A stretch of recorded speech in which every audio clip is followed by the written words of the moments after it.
economy, we need to continuously ensure that we have food security. The impact of load shedding within the sector cannot be underestimated, particularly for the hard-working farmers who have to each day make sacrifices to keep afloat. Honorable Premier, your speech did not provide any innovative solutions about how farmers will be assisted to overcome challenges that come with load shedding. Farmers, both emerging and established, are seeing their farms devastated by the ongoing energy crisis. There have been significant disruptions to irrigation of crops across the province, as pump stations that feed water into canals get disconnected, meaning that farmers cannot draw water at their allocated times because the canals are dry. Dairy farms are seeing significant production declines as the milking process relies heavily on electronic machinery. Not only are they milking less, but as a result, cows are producing less milk as their routines are disrupted. Poultry farmers are battling to keep their stocks alive as they fight to overcome the intense heat during blackouts because fans stop working. Even if farmers are successful in bringing the food to market, stocks are being devastated before reaching the end consumer due to breaks in the cold chain, causing food to spoil and go to waste. Those farmers who are turning to alternative power sources are finding operational costs soar as the cost of diesel is exorbitant. These disruptions are more than a mere inconvenience. They are placing the food security of our province at risk and need to be addressed. Food security generally is not about the volumes of foodstuff and items produced, but rather an issue of access. Honorable Premier, I call on your office to engage ESCOM on how they can assist our farmers by implementing load-shedding schedules that take into consideration farming operations, such as milking and irrigation schedules. Declare agriculture an essential service so that just like hospitals, so that the sector can be cushioned from load shedding to protect food security and the much-needed jobs by our province. Notably, the new DNA lab in Gqeberha is welcomed. A little too late, but we hope justice will be served. We call on you, Honorable Premier, to detail to us how the backlog will be tackled now that we have a lab in the province. How are GBV cases going to be prioritized by the lab? Thank you. Thank you. Your time is up. I will now invite Honorable Ndlodaka from UDM. 12 minutes. Thank you, Speaker. Deputy Speaker, the Premier, members, the gallery, Molweni. From the onset, I must mention that the Premier's speech was at a time when there is so much desperation amongst our people, caused by many press-burdening events like the recent flood disasters, horrible mass murders, rising costs of living, hunger, poverty, and massive exclusion from access to institutions of higher learning of prospective students due to lack of funds from both NSFAS and unaffording parents. In particular, the so-called missing middle, who are told their parents are too rich to qualify for NSFAS. These categories of people must have been in the speech of the Premier in great anticipation. The Premier did not disappoint, but lived to the expectation that the speech will be nothing more than an election manifesto with nothing but usually empty promises that have been repeated year in and year out. The speech has become so predictable that you do not even have to listen to it to respond. Deputy Speaker, the reality is the ANC has been reduced by the electorate to be a rural party, and you should be appreciating your rural vote in a form of service delivery. Funyano wapi wena? Siyafana, go. Uyasondela. Deputy Speaker, we must admit that the ruling party is one of the best in policy making and has the best articulators of the country's policies. What frustrates most citizens is on the part of implementation, which is largely attributed to rampant corruption, deployment of legislators to key positions that could and should be implementing these policies. According to South African Institute of Chartered Accountants, the University of the Free State Chancellor had this to say: it was broadly estimated that there was a whopping 1.5 trillion loss to corruption between 2014 and 2019. This is not to mention some of our elected leaders continue to steal from the poor, hungry, sick, and dying. It is not enough for the Premier to say we have put in place mechanisms to combat corruption. It is an obligation of the state to take proactive than reactive measures to combat corruption. Corruption under your watch has become so entrenched that everyone sees employment in the state as a license to loot state resources. Those charged with cleaning will steal things as little as toilet papers, and the armchair cadres see nothing wrong in stealing 1.5 trillion of taxpayers in just 5 years. Shame on you, cadres. The current energy crisis is one example of state corruption affecting our daily lives and reversing the gains of freedom. The Premier proposed solar panels installation is just another attempt to spread the wings of the loot. We have still not forgotten and recovered from the PPE looting in the midst of death of our people. The PPE looters are still in control and can The PPE looters are still in control, and what can stop them from stealing from the blackouts if they find no shame in stealing from the dying in the middle of COVID-19 pandemic? Deputy Speaker, it is a well-known secret that the disaster emergency funds are another convenient target for loot by catered deployees. These people are very quick to arrive when disaster is reported, of course with the media cameras. And that is the last time you'll ever see them. When cameras go, they also go and never come back. Deputy Speaker, with all due respect, many people do not take the Premier seriously when he says he will speedily attend to assist the recent flood victims in Queenstown and Coffee Bay. They are justified to lose hope and faith in government who have failed to assist them since April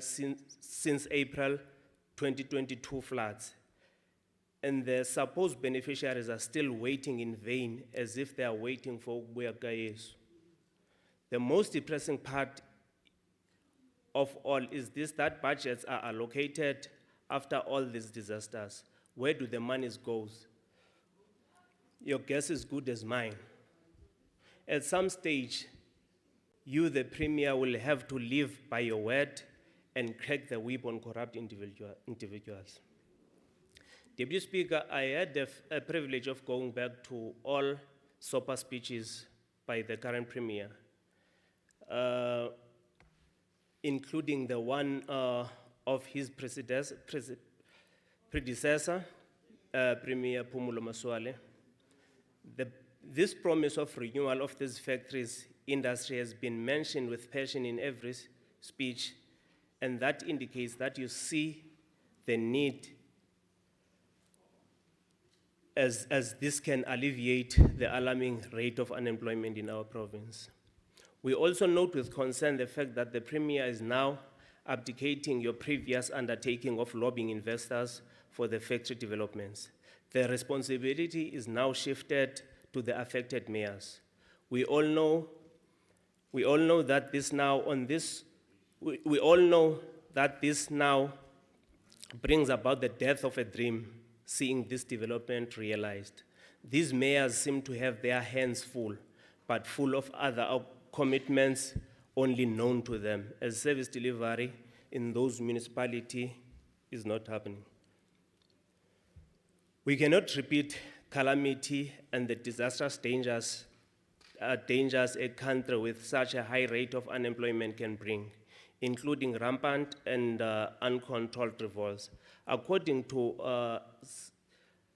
Stats SA, in December 2022. Youth unemployment in our province is at 68% and still rising. The 144,000 jobs is just a drop in the ocean, taking into mind that the same research found that 274,000 young people have been categorized as discouraged job seekers. In other words, these are the people who have given up all hope on ever finding employment. Did we really have to go this far? What will be the next available option for these young people? My guess is crime. And I suspect you'll agree with me on this one. I must share the popular view of most young people. They are discouraged because they believe jobs, in particular in the public sector, are reserved for ANC card carriers. To say these young people are discouraged is an understatement. These people are bitter and feel rejected. They are a ticking time bomb. To boast about increased employment rate when you mean and include in this category EPWP and the EAs who are on 6 months contract but conveniently given personal numbers to fake the rising employment rates is a deliberate fallacy and may one of these days backfire. In conclusion, Deputy Speaker and my respected Premier, let me say the promises and commitments you made are loud and clear. But I can assure you, sooner than later, we will be discussing and quarreling over millions that have been stolen from those commitments. They say history repeats itself and it won't stop now. They also say once a thief, always a thief. If the thieves who stole the PPE money and Nelson Mandela funeral funds still occupy senior position in government, history will repeat itself. Anyway, good luck, Premier. Thank you. Ungathethi into ongayaziyo. Thank you very much, Honorable Ndlodaga. I will now invite EFF Honorable Zbula, 12 minutes, Honorable Member. Thank you very much, Honorable Speaker. Honorable Speaker, Honorable Deputy Speaker, before I can even start my speech, I've noted what Honorable Konza said, and it was also repeated by Honorable Cowley that Magapatali Pap held. We are coming into debate the state of the province addressed by the Premier. Inoba ngumyalezo yakho lo Premier ba papa bhatala. Qiniseka kuyabhatala ke Pap held. Ngoba sizo debate ngentetho yakho apha. Woyika ntoni? Honorable Deputy Speaker, Commissars Lindlevena, the EFF SNK Provincial Chairperson, Commissar Simthembile Madikizela, the EFF Provincial Secretary, fellow fighters, comrades and colleagues, I salute you. We are gathered here to debate the state of the Premier address at a very sad time in the Eastern Cape. At the time of disaster that has added more to the inherent suffering of our people in every aspect of life. Listening to the state of the province address, one would swear that Eastern Cape is blooming with success and prosperity. The real state of the province has never been presented by the Premier. The real state of the province is reflected by the unemployed young people of the Eastern Cape who lotter the streets of KwaZakele in Gqeberha, the streets of Ndazane and Monti, the streets of Ngagilizwe Mthatha, the streets of Esbele and Komani. That is the real state of the province. The young people in the rural areas of the Eastern Cape are the most affected, as most of them lost hope long time ago to ever earn an income in their lives.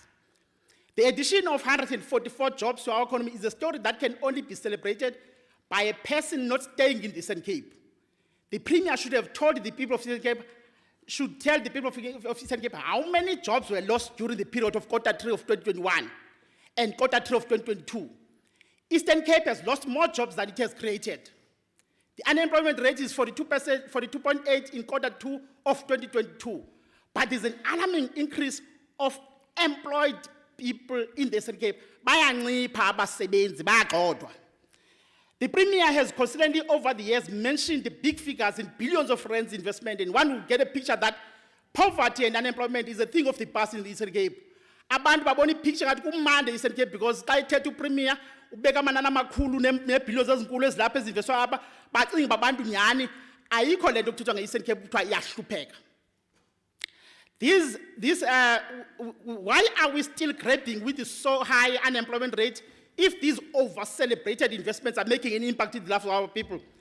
This 171 billion of rents investment, which is expected to yield 21,664, are just figures that are thrown to us every year, yet on the ground we see a different story. Of these 21,664, how many are skilled job opportunities? How many our people, how many of those, how many machinery that has been brought by these investors? Because if you look at most of these investors, they come in here to come in with big machinery and robots, instead of coming in with labor-intensive jobs. The reason these figures don't yield the expected job creation is because these investments are not labor-intensive jobs. These investors bring more machines and robots to produce their products. Most of these mentioned jobs are skilled jobs that the majority of our people do not possess the skills and expertise to work on. In these tough economic times, we need to invest more on our comparative advantage. The strength of Eastern Cape economy is in its natural resources that are used to add value to the indigenous people of the province, but currently they are exploited by the white monopoly capital. The Eastern Cape coastline stretches 800 kilometers. There is billions of rands of worth on untapped natural resources in this coastline, but our people don't benefit from it, let alone owning it. The Eastern Cape government is unable to assist black communities that have been fighting long battles of ownership of this coastal land, yet they know the riches of this province are there. Your speeches, Premier, over the years have been full of good story about the revival of Dimbaza industrial area, but up to today, the people of Dimbaza are still unemployed. It is a reflection of the failure of the Eastern Cape government in achieving what it has set itself to achieve.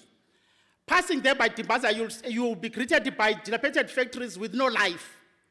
Now the Premier speaks about having completed roads and bulk services and the other electrical network that has been upgraded, and then transferring the responsibility to get investors to PCM municipality, so that he can come back, the Premier, in the next SOPA, and then come to us and tell us that he has got the investors in the Dimbaza, whilst that job has not been done by him, but by the other, by probably the municipality. The Premier, your boost of tourism sector that has about 5.7 million domestic tourists that visits Eastern Cape from January to December 2022. Yet there is nothing done by the Eastern government to make the poor people of this province to benefit in that opportunity. Who transports these tourists? White companies. Who provides accommodation to these tourists? White companies. Where do they spend most of their dollars and pounds? In white companies' businesses. Then you come to us and boast about numbers, yet we don't see the results on the ground. We applaud the establishment of an auto sector aftermath program that will benefit 300 panel beaters and mechanics in our province. We hope it will start soon as yesterday. We have seen a lot of programs like this in the province before, but they end up becoming a rich, quick scheme for the service providers. We hope that more money will be spent on practical than theory. More money will be spent on the aftermath funding so that to ensure sustainable and competitive business are created. Sidiniwe Premier kuba sifanele ukuthi imali eninzi xa kuphuma ezi programs abona abantu efanele babenefite ngazo ababenefiti kubenefita aba bantu baye bahlohlwa apha endleleni phambi bayifike imali ebantwini bayo. The Eastern Cape government must negotiate with these investors that are said to be coming in their numbers to do the following. They must commit to provide, one, a focused training and empowerment of our young people. Most of they must sign on that pact. They must commit to impart and transferring of technical and skills. They must have a compulsory community investment. They must sign to provide the bursary and scholarship to the previous disadvantaged young people. We cannot celebrate investors coming to the Eastern Cape, yet we don't move an inch in development, but instead we regress. We have malls and mushrooming in our townships and the small towns, but we don't ask ourselves, what is the long-term benefit? What do they invest in our communities? What legacy do they leave behind? Economic freedom must never be a theory anymore. It must be realized. It cannot be acceptable that almost 30 years of attaining political freedom, we are even worse than we were before attaining the political freedom. It is discouraging, Premier, to note that you have not unpacked more on the SMME support, which is more of a need of young people. Young people of Eastern Cape are forced to start businesses as a means of survival, not as a choice due to high rate of unemployment. For you to only mention the 29.8 million rand CEDA incubation project for only 14 young people is unfortunate. What is your plan of young people of OR Tambo, Krisani, Alfredo, Amateur District, and other areas? When mentioning the most inherent challenges on the Eastern Cape, one will always mention, without fail, education, roads, and health. It's sad. Just like in Kwapata, on the road from Kwapata to Mount Fletcher, there is a road there in MEC. I'm not sure about Honorable Premier, because Paya Awambi got 20, Wamba got 10 or 5. Indlela ekufanele kunzima ngohamba kuyo. Kodwa kuthiwe encwadini la ndlela yenziwa. Ingumnqake lo leyo ba kuthiwe indlela yenziwa kodwa ufumaniswa iklameke kuyo. Kodwa ke kuvakala ngathi kuthiwa kuyaphinda ngokuphinde kukhutshwe imali again ukuba ngokwenziwa la ndlela. Ingumnqake nale no premier kudala abantu basebadatela bekhala ngalandlela iya elokishini isuke edolophini emileyo ngci ecacayo ba noko kukhona unyawo lemfeno lenzekayo phaya. Apha kwa education ke honorable premier noko la provincial infrastructure coordinating council ingathi late andiqondi kakuhle. Ngoba sekuvakala uba kukhona nemali eseyibithinde yabuyiswa ngo-education kanti infrastructure. Ukutsho ukuthi ke ukuqala kwakho ubusathi usafuna ukuyenza ngoku after sewugqiba neterm yakho ungasikuvuyekele ukuthi nje premier. Thank you very much. Thank you very much, Honorable Zibula. I will invite Democratic Alliance, Dr. Notsi. 8 minutes, ma'am. Thank you, Honourable Deputy Speaker. Honourable Deputy Speaker, Honourable Premiers, members, guests, good afternoon. During the debate on the State of the Province address, it is now more important than ever to take stock of where we are as a province. And we must be brutally honest with ourselves, because if we are not brutally honest about ourselves, there is no way that we can address the challenges that face us and the economy, the impact that it has on the economy and the people of this province. More importantly, we must be able to put practicable, workable solutions on the table. Because as one of the other members quoted Charles Dickens, unfortunately, what is waiting for the people in the Eastern Cape is not the best of times. If we are honest with ourselves, what is waiting for them is the worst of times. But why do I say it's the worst of times? I've heard some members quote some very important authors here, so let me not be left behind. And I will quote Sun Tzu for you from The Art of War. Sun Tzu said, when your enemy, or where you are expecting your enemy to attack you from the right, they will be attacking you from the left. So while we were focused on the enemy that was attacking us from the right, which is the triple threat of unemployment, poverty, and inequality, a different enemy is attacking us from the left. And that is what I call the trifecta of disasters. The trifecta of disasters, the first one is the imminent collapse of local government in the province due to various factors, such as maladministration, corruption, cadre deployment. The second disaster is that of the threatening water security issue and the ongoing and debilitating drought that has hammered parts of this province since 2015. The third one in the trifecta of disasters is that of the load shedding crisis, the effect that it has on our economy, on our people, on our health system, and on service delivery in this province. Honourable Deputy Speaker, the State of the Province address, the Eastern Cape Provincial Development Plan and the medium-term strategic framework is fundamental in focusing on the reduction and eradication of unemployment, poverty, and inequality, the triple threat. But we have to keep our eye on the other enemy that is attacking us from the left. And that is what I explained in a trifecta of disasters. Honourable Deputy Speaker, when you want to address unemployment, poverty, and inequality, where do you start? You start at the sphere of government closest to the people. The one where you must always have your finger on the pulse and your ear to the ground.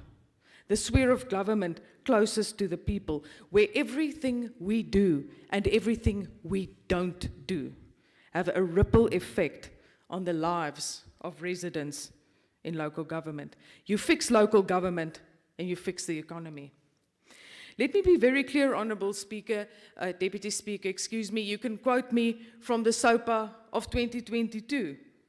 If you don't turn around the collapse of local government in the Eastern Cape, your entire House of Courts will come tumbling down on top of you. And you can never be serious about addressing the triple threats and the triple disaster. Never. And the people of this province will then continue to suffer at the hands of uncaring government. There is a culture of lawlessness that reigns in Eastern Cape municipalities. Cater deployment has filtrated and corrupted every fibre of good governance and has exacerbated the cost of employment in already constrained local authorities. The DA condemns cater deployment in all its forms because it is a cancer that is eating away at the very foundations of good governance and our democracy. And the fact is that it is so deeply entrenched in this province that just a couple of weeks ago, the ANC had no problem inviting municipal officials to an ANC lekgotla. Blurring the lines between party and state will be fatal for our democracy. And unless there's a deliberate attempt to enforce and to stop it dead in its tracks now, it will be fatal for us. Municipalities in the Eastern Cape fail to adhere to the letter of the law. They're on the edge of a fiscal cliff, but there is no political will to stop this. But why do I say there's no political will to stop this? Honourable Deputy Speaker, in IQP 51, question 1100, about Walter Sisulu municipality. One of our municipalities, which is that of Walter Sisulu, is owed nearly 200,000 rand by one of our MECs for a state-owned property. The question is, Honourable Deputy Speaker, why is an MEC that earns nearly 2 million rand per annum leasing state-owned property at a reduced rental, and perhaps more importantly, why is the MEC nearly 200,000 rand in arrears? Perhaps through you, Honourable Deputy Speaker, MEC Deputy Williams, Speaker. the MEC of Kokta, who should be the custodian of ensuring that local government in the province is in top shape, can explain this to us. Until then, he should be hanging his head in Sorry, shame. Honourable Member. Your time is saved. There is an order.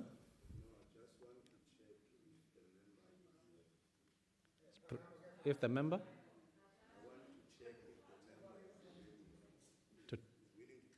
Okay. Honourable Member, are you ready to take the question? Not at this stage, thank you. Unfortunately, not at this stage. Thank you very much. Proceed, proceed, Honourable Member. Okay. Thank you, Deputy Chair. Deputy Speaker, excuse me. How can we expect residents to make payments on their rates and their taxes when our MECs are not doing that? How can we expect them to honour that if that is the example that has been set? What could we not have done with 200,000 rand in terms of service delivery in a small municipality like Walter Sisulu, where people are suffering? Honourable Deputy Speaker, the truth is this: service delivery is a dream for many in this province. And by the day, people are becoming poorer and poorer. Because who wants to invest in a province and in municipalities that look like this? Absolutely nobody. Honourable Deputy Speaker, mark my words, if this province does not start to fulfil its constitutional mandate to support and intervene in local authorities before they reach the point of no return, they will start to fall like dominoes around us. The province needs a comprehensive turnaround strategy for these crumbling local authorities. But Honourable Deputy Speaker, let me go to the second of the trifectas of disaster, and that is water security. We have to ask ourselves, in a municipality like Nelson Mandela Bay, the biggest economic hub in the Eastern Cape, your silence is deafening. What has been done from the province's side to assist municipalities like Nelson Mandela? What has been done to Your time assist is up, honourable municipalities member. like Goha? Your time is up. Yes, I saved your time. Okay, I thank you. Thank you very much. Thank you very much, ma'am. I will now invite African National Congress, Honorable Mkhaga, 13 minutes.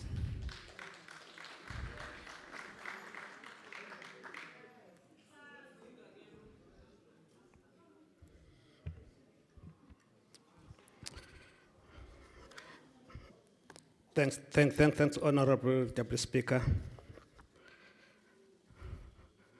Speaker and Deputy Speaker, Honorable Premier, members of the Executive Council, Honorable members, DG, HODs, the Legislature community. Let me start by extending my fraternal greetings to all of you, honorable members. Ndikobunqonqo ngoceba we-African National Congress osanda udutyulwa kulaa mhlaba wasedutywa ngawucingwane, a female councillor at point blank. The criminals and thugs who continue to maul our people eGqeberha naseMthatha. Must extend the edisha kumazwi kaPremier. Sipass our message of condolence to those families. Masingadinwa ukwenza ukhala ikhwelo kumapolisa nakabezomthetho bazibambe ezi zigwinta prosecute. I'm sure uzayibambi ushi yakho, Deputy Speaker. Because I'm excited, one member climbed me up discrediting the left philosophers to promote right-wing philosophers in front of this legislature. Now, and has got a very beautiful country, Singapore. Singapore is part of 5 Asian countries, 5 Asian tigers who were molded by the West and ganged against Vietnam. After Vietnam defeated the American forces, Britain and America came up with a strategy to undermine the economy of Vietnam. They promoted these 5 Asian tigers to be successful. When Vietnam wanted to be part of that cartel, they flatly refused because their agenda was to destroy Vietnam. Vietnam that has destroyed, defeated American forces directly, defeated. Now, the strategy then, if you are able to trace its genesis between the tension between Vietnam and China, you would understand the politics around Singapore. Fundisi. And that is why, honorable members, I'm inclined, because I respect you, you have quoted a wrong country, a wrong country. You should have quoted Vietnam so that we may understand you.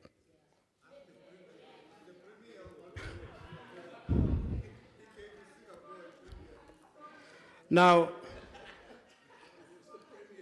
What a balanced speech, both in form and in content. The focus was on economy and the service delivery, a story of good progress.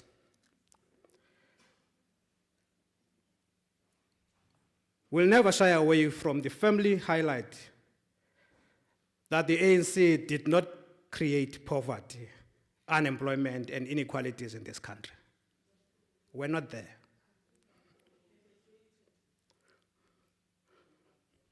These miseries, inclusive of the current crises confronting the South African working class,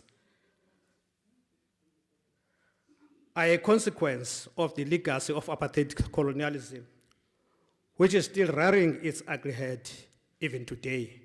However, the African National Congress, as a responsible organization, continue to demonstrate unwavering commitment to addressing these political, socio-economic fault lines, and we commend the Honorable Premier for his drive towards actualizing the commitments of the African National Congress. Honorable Deputy Speaker, 2023 State of the Province Address is tabled in the year that the ANC has declared as one of decisive action to advance the people's interest, the creation of an activist and people-centered legislature as a pivotal part of advancing people's interest. This legislature is termed a People's Assembly for Good Governance, which is a profound statement to guide future generations of this House, and an assertion that consistently captures the aspirations of our people, their basic needs and livelihood, as well as the role of this legislature. The primary function of the institutions are lawmaking, oversight, and public participation. It is central to building a legitimate, developmental, capable state which serves the interests of our people. We therefore have an obligation to direct our energies and resources towards solving the challenges of our masses out there.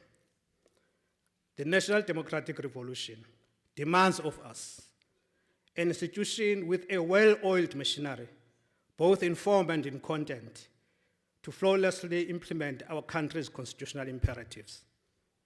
This year, our work will be taken up a notch by deepening public participation through the continued use of our PCOs as mobilization vehicles and collaboration with local government to ensure that there is meaningful public participation in various law-making and public participation and education processes. In fully implementing the concept of people-centered and activism, the legislature must ensure that our lawmaking comes from the people and is for the people. To this end, repressive and obsolete legislation that impedes transformation shall be repealed in favor of quality legislation that will improve the quality of life for all. Deputy Speaker, the people are hungry of productively work the land of their forefathers.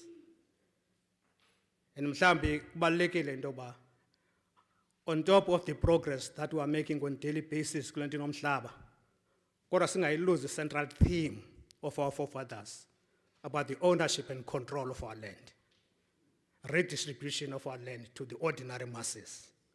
That's the central pillar as far as equation yomhlaba. The legislative function of oversight is one of the cornerstones of our democracy. Its continued improvement is pivotal for advancing the interests of our people. Robust oversight ensures that we effectively oversee implementation of our constitutional imperative, thus holding the executive to account and safeguarding the interests of those we represent. Deputy Speaker, the enhancement of this function can never be overemphasized.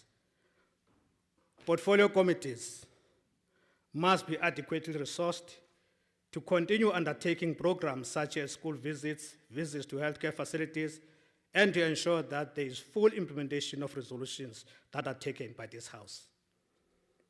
Additionally, The work of portfolio committees must be bolstered, and they must be placed in a position to effectively reinforce the work of government by mobilizing foreign direct investment within the sectors. This will require a revival of numerous historic agreements between the legislature and countries such as China, Germany, and many other countries. There are agreements, standing agreements between this legislature over time as full service. And the reintroduction of portfolio committee study tours, which are a legislature policy requirement. As a study tours, as MECs, portfolio committees, we information, be rich this institution. Such expedition assisted greatly in building institutional capacity and vitalized the work of our committees. The legislature needs not compromise on the failure of government departments to implement House resolution and should invoke the necessary rules in enforcing the implementing of such decisions. We must assert ourselves as the legitimate custodian zentando yabantu kubakuthi. Ayiklenywa ke lento uyacampaigna uwin power uze kulendlu yase-legislature u-exercise power yakho. Dante ke abasibadeploye ku-opposition parties mababuye bazoreporta kuthi as African National Congress ngexesha elifanelekileyo.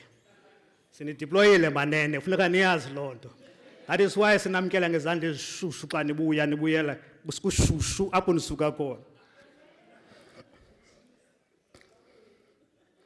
All that I have mentioned cannot happen if we do not totally uproot corruption. And I must concur with the view of the Premier. Corruption stands between us and the achievement of sustainable development in this province. Strides are also made by our law enforcement agencies who are currently investigating multiple cases into wrongdoing in COVID-19 procurement processes. Those cases, as mentioned by our Premier, should urgently see their conclusion, and those that are to be referred for consequence management processes undergo such. 2 minutes remaining. Our government must continue to tip the procurement scale in favor of the SMMEs.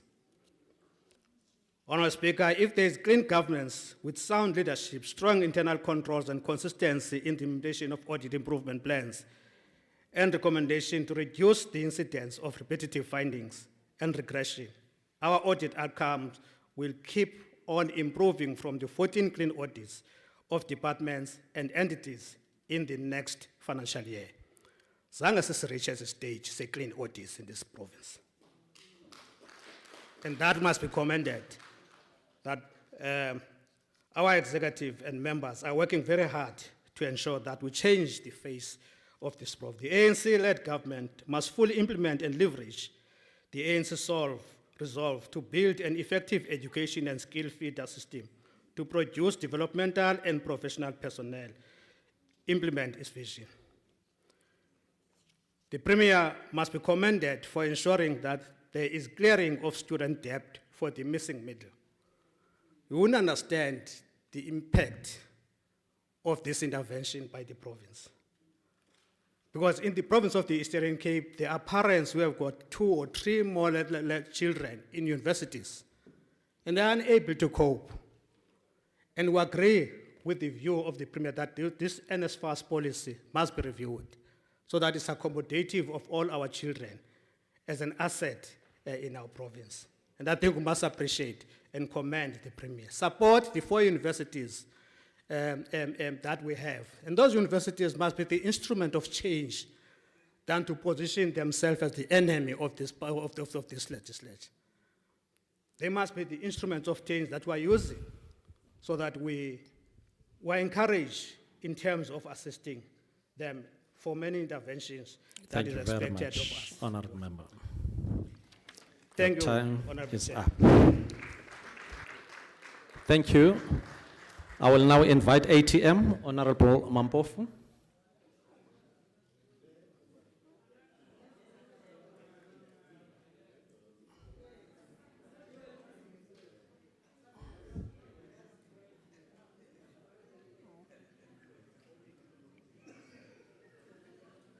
Honorable Mampof, you've got 9 minutes.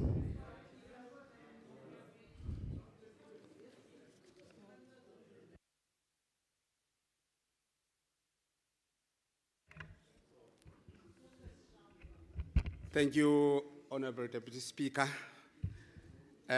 Greetings to everyone here present again. I'm deeply touched as I'm seated down there when I'm listening to all this deliberation taking place in this house.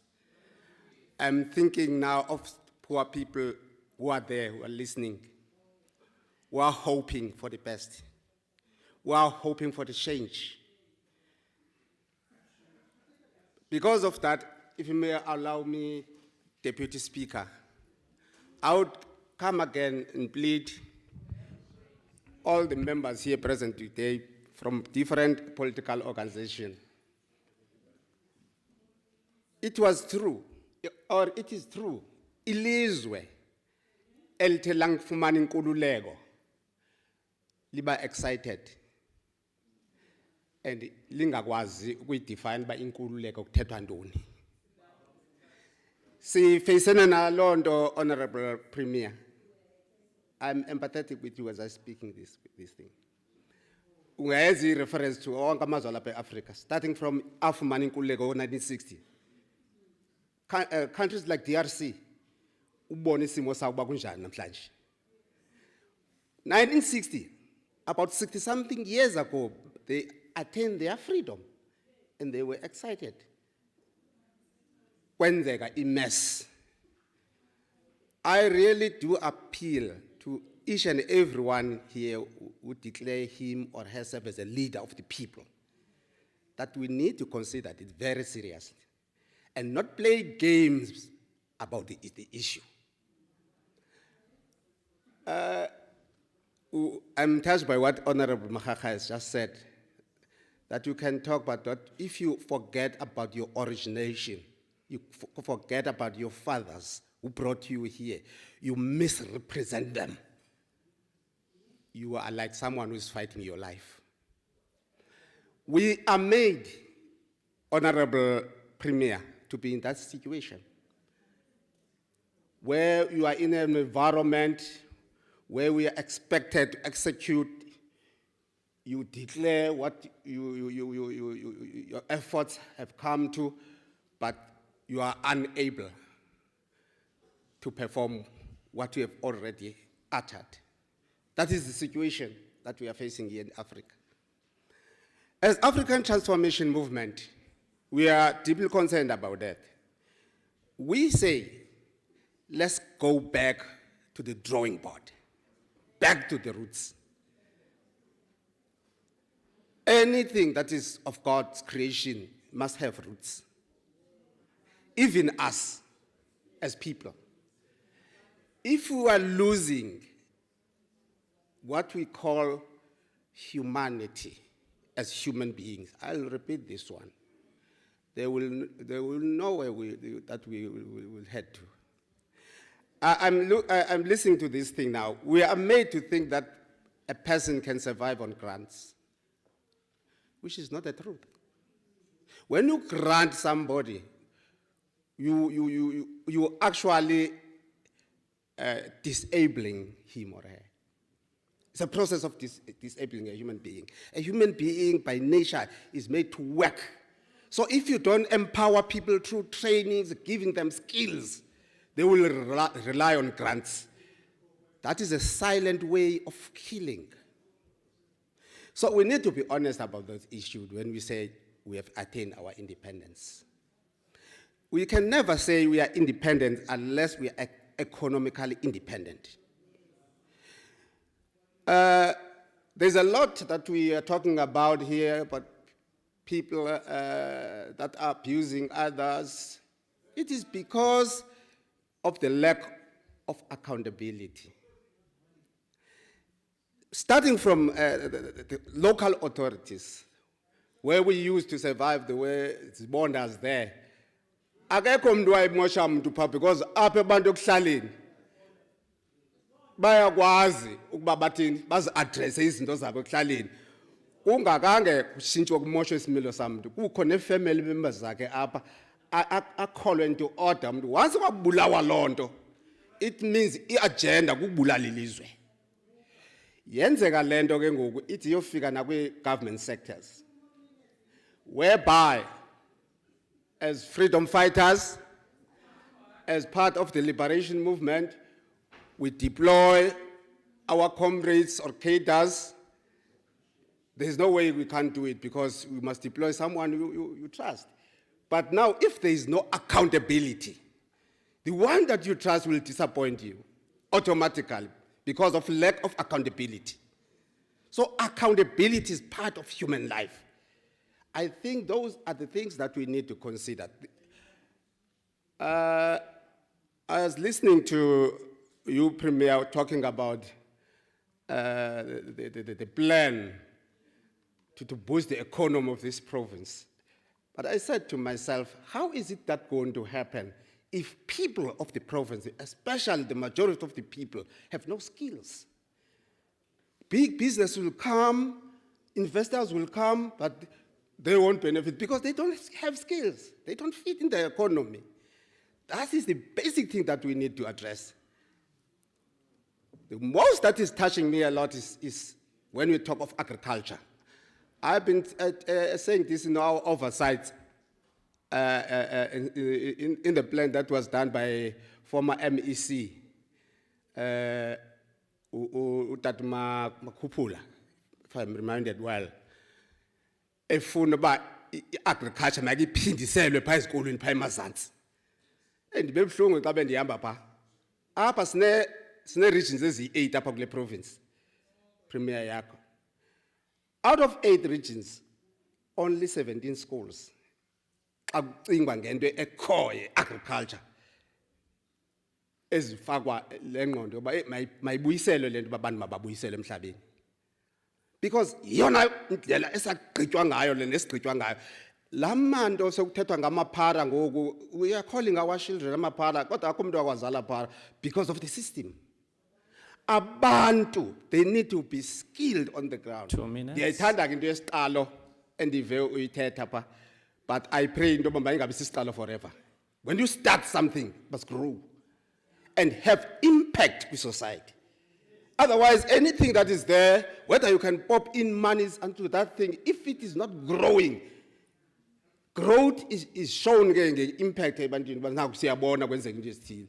Abantu, they are tired now of listening to good stories that they don't have impact in their lives.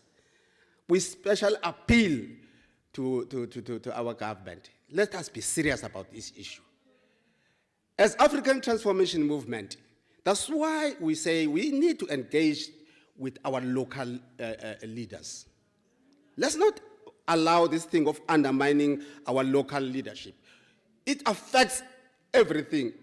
If it affects what the MEC of police is supposed to do. He's talking about police forum. You can't have a police forum in a divided society. People who are like maparas in their minds. I'm talking about these issues that have been raised here because they will be just a lip service at the end of the day. And we call that a quasi-liberation. We need to be serious going forward now on these issues. Billions of friends may be popped in, but if there are no hands to handle those things, it's as good as nothing. I was touched by this water project that is being planned, that we are told this financial year is going to start at Mzimvubu. I've been always asking myself a question. Why was it that Eastern Cape is not a feeder of the whole of Africa? Thank you very much. Because of the Arab land, the 60% Arab land Thank you here very in much. Eastern Cape is because of those Mzimvubu projects. Thank you Thank you very much, Honorable. I will now invite EFF, Economic Freedom Fighters, Honorable Matikizela.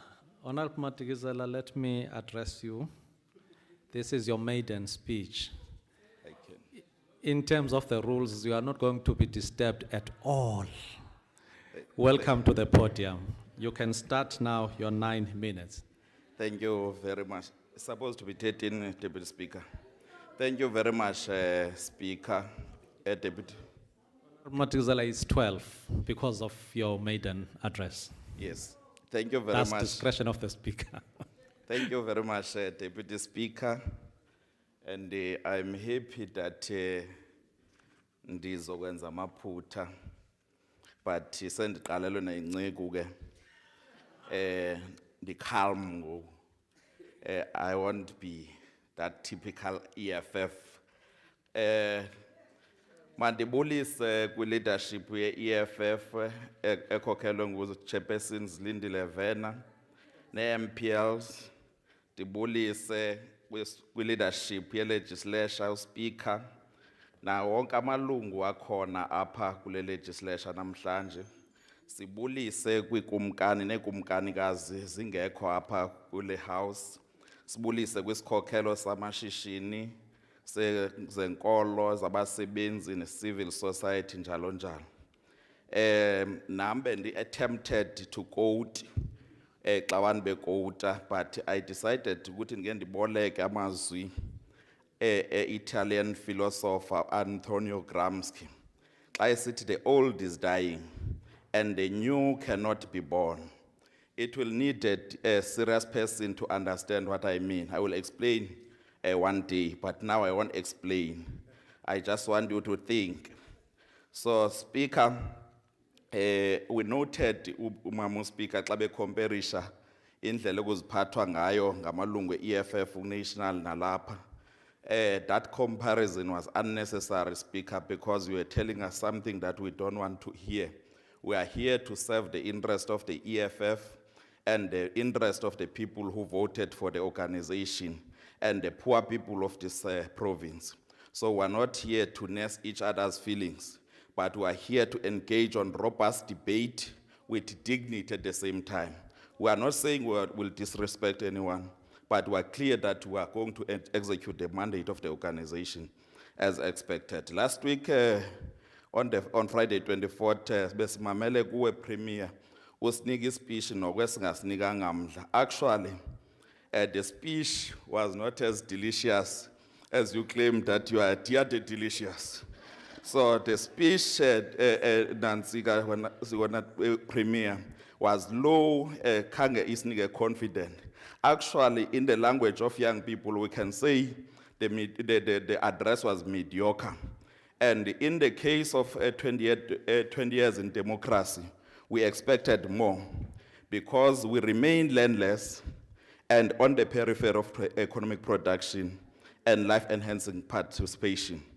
The majority of black people participate in the economy as only suppliers of cheap labor and disposable labor.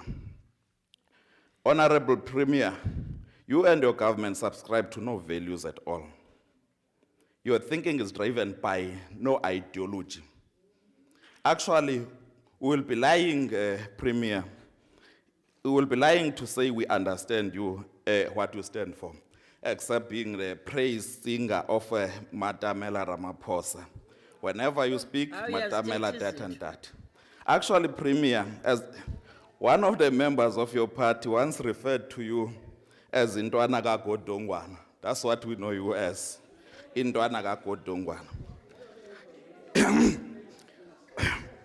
If we were to understand your political background, at least your ideology, maybe we would be able to understand, but the province, where is it going?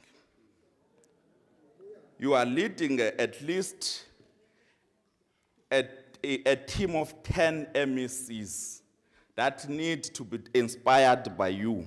Unike